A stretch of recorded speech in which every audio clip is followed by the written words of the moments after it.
मुहर्रमुल हराम निहायत तुस्त एहतशाम के साथ मनाया जाता था। 1 मुहर्रम से लेकर के 11 मुहर्रम तक के बहुत सारे प्रोग्राम होते थे, जगह जगह, गली गली, मोहल्ले मोहल्ले। मगर कोरोना बीमारी की वजह से पूरा मुल्क और पूरी दुनिया लॉकडाउन का सामना कर रही है, एहतियाती तदाबीर इख्तियार की जा रही है। उसी के मुताबिक पूरे हिंदुस्तान के मुसलमानों ने तमाम त्योहारों पर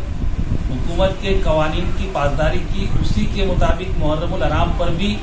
मालेगांव शहर के तमाम सुन्नी ताजिया कमेटी से मुंसलिक ताजियादारों ने अपने तमाम प्रोग्रामों को हुकूमत की हिदायत के मुताबिक मुख्तसर कर दिया और पूरे कानून की पासदारी करते हुए मुहर्रम की तमाम रसूमात को अदा किया। इसके लिए जो कुछ इंतजामात सरकार की जानिब से हो सकते थे, उसमें नासिक ज़िला की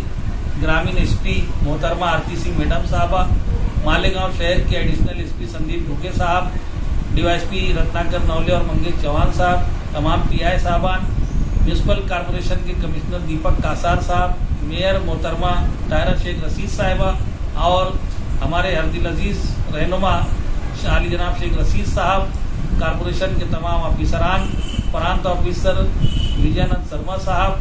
तहसीलदार इंद्रजीत सिंह राजपूत साहब और एडिशनल कलेक्टर मालेगांव के धनंजय निकम साहब, इन तमाम ऑफिसरान का सुन्नी ताजिया कमेटी के साथ और मालेगांव के तमाम शहरियान के साथ ताउन का रवैया रहा और उनके हिदायत के मुताबिक हमने ताजियादारी की और ताजियादार भी कानून की पासदारी करने में किसी से पीछे नहीं है, ये साबित कर दिया। हम तमामी ऑफिसरान का, ताजियादारों का और आवाम का शुक्रिया अदा करते हैं।